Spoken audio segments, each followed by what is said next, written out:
Music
बेजोड़ लागे केस में गजरा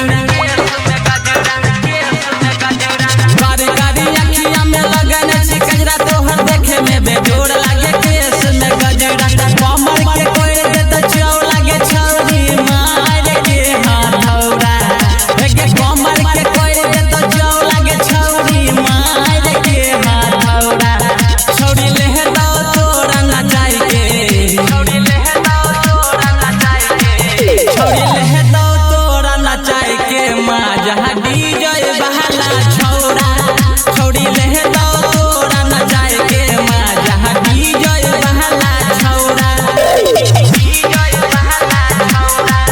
छौरी ले दो तोरा ना जाई के मां जहां Music director बेसी छौरी कोई करे छोही भजा भज गे छोड़ा चन दाना मा के पांजा में सट गे बेसी छौरी करे छोही कोई भजा भज गे छोड़ा चन दाना मा के पांजा में सट गे हमारा से पाला हर बड़ा दगे छौरी कोई रे देव मन पूरा गे हमारा से पाला हर बड़ा दगे छौरी कोई रे देव मन पूरा छौरी ले दो तोरा ना जाई के छौरी ले दो तोरा ना जाई के छौरी ले दो तोरा ना जाई के मां जहां डीजे बहला छौरा छौरी ले दो तोरा ना जाई के मां जहां डीजे बहला छौरा डीजे बहला छौरा लूसी रिकॉर्डिंग स्टूडियो भोंगेपुर सहरसा।